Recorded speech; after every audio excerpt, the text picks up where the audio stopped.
Sonunda oldu. Deadpool ve Wolverine, beyaz perdede birlikte. Şaka yapmıyorum millet. Konuşan paralı asker ve Wolverine, MCU'yu sallamak için burada.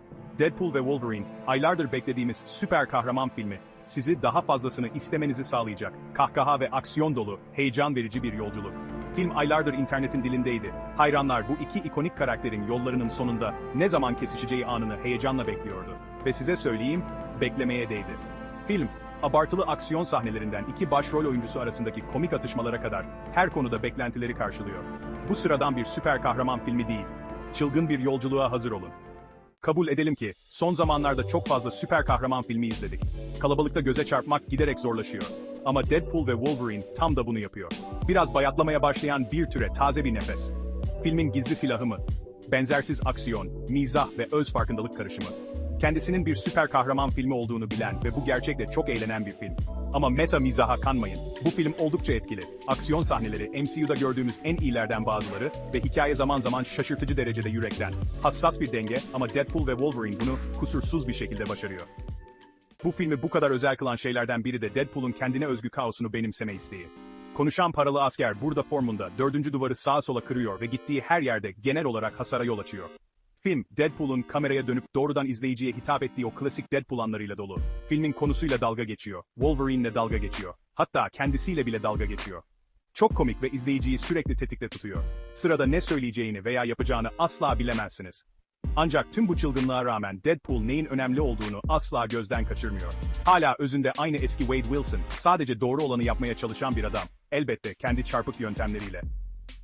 Tabii ki, hiçbir Deadpool filmi, konuşan paralı asker için mükemmel bir düşman olmadan tamamlanmış sayılmaz. Deadpool'un kaotik ve mizahi doğası, ona karşı koyacak güçlü bir rakip gerektirir. Ve Wolverine de bu rol için biçilmiş kaftan. Onun vahşi ve sert tavrı, Deadpool'un çılgınlığına mükemmel bir denge sağlıyor.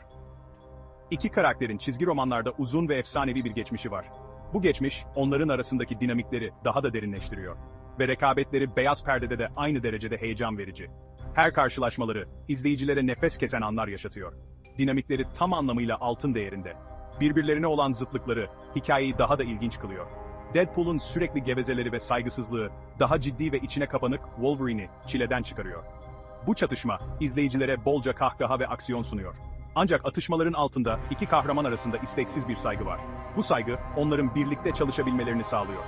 İkisi de dışlanmış, kendilerini anlamayan bir dünyada hayatta kalmayı öğrenmiş yalnızlar. Bu ortak nokta, aralarındaki bağı güçlendiriyor. Onların bir araya gelmelerini veya en azından denemelerini izlemek tam bir keyif. Her sahnede, izleyicilere unutulmaz anlar sunuyorlar. Zıt kişilikleri ve dövüş stilleri gerçekten eğlenceli aksiyon sahneleri yaratıyor. Her dövüş sahnesi, izleyicileri koltuklarına mıhlıyor. Bu ikisi her ekrana çıktığında, hem gerçek anlamda hem de mecazi anlamda kıvılcımlar uçuşuyor. Aralarındaki kimya, ekranı adeta ateşe veriyor. Bu, süper kahraman cennetinde ya da belki de cehenneminde yapılmış bir eşleşme. Her ne olursa olsun, izleyiciler için tam bir görsel şölen. 5. bölüm. Pelerinlerden mi sıkıldınız? Bu tam size göre. Dürüst olalım, süper kahraman yorgunluğu gerçek bir şey. Sürekli aynı hikayeleri izlemekten bıktınız mı? Yıllarca süren bitmek bilmeyen devam filmleri, yeniden yapımlar ve yan ürünlerden sonra her şeyi daha önce görmüş gibi hissetmek kolay. Aynı formüller, aynı yüzler, aynı klişeler. Ama Deadpool ve Wolverine farklı. Onlar bu monotonluğu kırıyor. Hem bir kutlama hem de süper kahraman türünün bir hicvi olan bir film. Bu ikili, türün sınırlarını zorluyor. Kalıpları kabul ediyor, onlarla oynuyor ve sonuç olarak onları alt üst ediyor. Alışılmışın dışına çıkıyorlar. Film, alaycı olmadan öz farkındalık sahibi, kendiyle dalga geçebilen bir yapım. Türle asla kötü niyetli hissetmeden dalga geçiyor. Mizahı, saygısızlık etmeden kullanıyor. Aşk Mektubu süper kahraman filmlerine alaycılık ve şaplak komedisi diliyle yazılmış. Bu, türün hayranları için bir hediye. Bu öz farkındalık ferahlatıcı ve türe çok ihtiyaç duyulan bir mizah dozu katıyor. İzleyiciyi güldürürken düşündürüyor. Deadpool ve Wolverine'in şakaya dahil olduğu hissiyatı var ve bu da filmi daha da keyifli hale getiriyor. Onların kimyası, filmi izlemeye değer kılıyor. 6. bölüm. Süper kahramanlar kurtarılabilir mi? Peki Deadpool ve Wolverine süper kahraman filmlerini kurtarabilir mi? İşte milyon dolarlık soru bu. Türün bir yol ayrımında olduğu bir sır değil. İzleyiciler giderek daha seçici hale geliyor ve onları etkilemek giderek zorlaşıyor. Ancak Deadpool ve Wolverine bir umut ışığı sunuyor. Süper kahraman filmlerinin eğlenceli, komik olabileceğini ve bizi hala şaşırtabileceğini hatırlatıyor. Filmin başarısı, iyi yapıldığı sürece süper kahraman hikayelerine hala bir ilgi olduğunu kanıtlıyor. Önemli olan, olayları çok ciddiye almamaktır. Süper kahraman filmleri eğlenceli olmalı ve Deadpool ve Wolverine bunu anlıyor. Kendini çok ciddiye almayan bir film ve cazibesinin büyük bir kısmı da bu.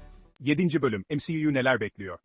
Deadpool ve Wolverine sadece harika bir süper kahraman filmi değil, aynı zamanda MCU için gelecek şeylerin de bir işareti.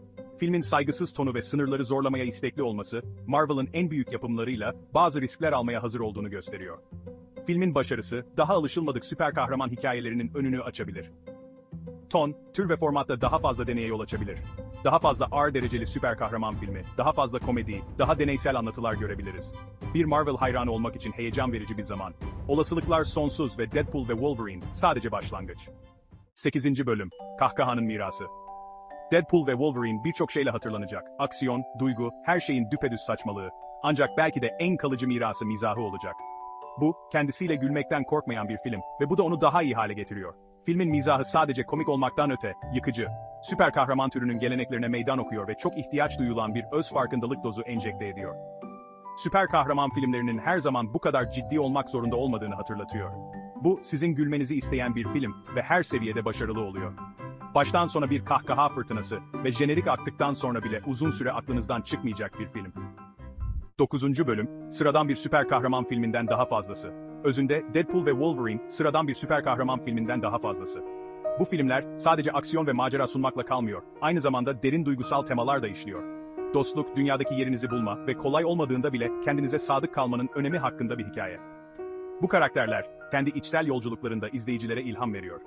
Evet, dünyayı kurtarmak için bir araya gelen, belki de, esprili bir paralı asker ve içine kapanık bir mutant hakkında bir film. Ancak bu film, yüzeyin altında çok daha fazlasını barındırıyor. Ama aynı zamanda çok yürekli bir film ve bunu göstermekten de korkmuyor. Karakterlerin cesareti ve duygusal derinliği, izleyicilere dokunuyor. Tüm mizahın ve aksiyonun altında, birbirlerinin farklılıklarını kabul etmeyi ve hatta takdir etmeyi öğrenen iki çok farklı insan hakkında, şaşırtıcı derecede dokunaklı bir hikaye var. Bu, filmin en güçlü yönlerinden biri. Bu duygusal derinlik, filme başka bir katman katarak, onu tipik süper kahraman filmlerinin üzerine çıkarıyor. İzleyiciler, karakterlerin iç dünyalarına daha derinlemesine bakma fırsatı buluyor. En tuhaf karakterlerin bile ilişkilendirilebilir mücadeleleri ve motivasyonları olabileceğini hatırlatıyor. Bu, filmi daha insani ve dokunaklı kılıyor. Bir zafer. Umutsuzca bir şekilde ihtiyaç duyan bir türe yeni bir soluk getiren, komik, aksiyon dolu ve şaşırtıcı derecede yürekten bir süper kahraman filmi. İzleyicisini anlayan, risk almaktan korkmayan ve sonuç olarak çok eğlenceli bir film. Bu beklediğimiz süper kahraman filmi. MCU için harika şeylerin geleceğinin bir işareti ve izleyicileri güldürecek, tezahürat ettirecek ve daha fazlası için geri getirecek bir film. Süper kahraman filmlerinin geleceği burada ve oldukça iyi görünüyor.